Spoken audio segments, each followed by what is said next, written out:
మా గ్రామం పేరేచర్ల. మా పేరు భూపతిరావు. మేము ఇక్కడ ఆర్బీఐలో సూపర్వైజర్గా చేస్తూ ఉంటాను. సమస్యలు ఏముందంటే పిల్లలకు ఉద్యోగాలు లేవు, మెయిన్ రోడ్లు మెయిన్, ఆర్థిక వ్యవస్థ చిన్నభిన్నం అయిపోయింది, ఖర్చులు పెరిగిపోయినాయి, ఆదాయం తగ్గిపోయింది, ఏది కొనాలన్నా కొండెక్కి కూర్చుంది. మన పరిస్థితి ఏం బాగలేదు పరిస్థితి. కానీ గవర్నమెంట్ని మార్చాలని చూసుకుంటున్నాం. అది పరిస్థితి. అది రాష్ట్రాన్ని నాశనం చేయడంలో ప్రథమ స్థానంలో ఉన్న పాయింట్. అది యువతకు డ్రగ్స్ అందించడంలో మొట్టమొదటిగా మేము చూసిన సీఎంలో ఇతనే ప్రథముడు. అది పూర్తిగా గవర్నమెంట్ వచ్చినా పూర్తిగా అరికట్టాలి. అది పరిస్థితి. అదొకటి. కల్తీ మద్యం మరీ దారుణంగా అమ్ముతున్నారు షాపుల్లో. ఫోన్పేలు లేవు, గూగుల్ పేలు లేవు, ఆన్లైన్ ట్రాన్సాక్షన్ లేవు, ఓన్లీ అమౌంట్ క్యాష్.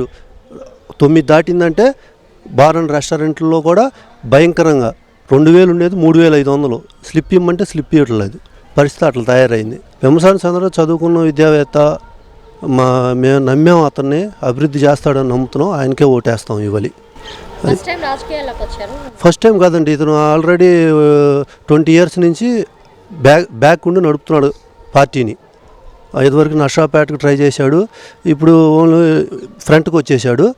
ఇబ్బంది ఏం లేదు, బ్రహ్మాండమైన మెజార్టీతో గెలవబోతున్నాడు. మెయిన్ అండి ఉద్యోగ కల్పన, ధరల నియంత్రణ, అడ్మినిస్ట్రేషన్ కరెక్ట్గా ఉండాలి. లా అండ్ ఆర్డర్ సమస్య లేకుండా ఉండాలి. మెయిన్ అక్రమ కేసులు, కొట్టటాలు ఇవి లేకుండా అన్ని వర్గాల వాళ్ళని సమానంగా చూడాలి. అది మాకు కావాల్సింది. రాజధాని ఇష్యూ అంటే నాశనం చేశాడు. రాజధాని ఇష్యూ మెయిన్ అసలు. ఇక్కడికి 40 kilometers మాకు రాజధాని. ఇదివరకు మా భూములు వీళ్ళు వచ్చేసి దగ్గర ₹1 కోటి ఉండే భూమి ఇవాళ 20 లక్షలు 25 లక్షలకు పడిపోయింది. మెయిన్ అదొకటి. ఉద్యోగ కల్పన లేదు. SRM, విట్టు, అమృత 3 యూనివర్సిటీలు వచ్చి ఉన్నాయి. అక్కడ సరిగ్గా రోడ్లు. మా బాబు ఇట్లో చదువుతున్నాడు.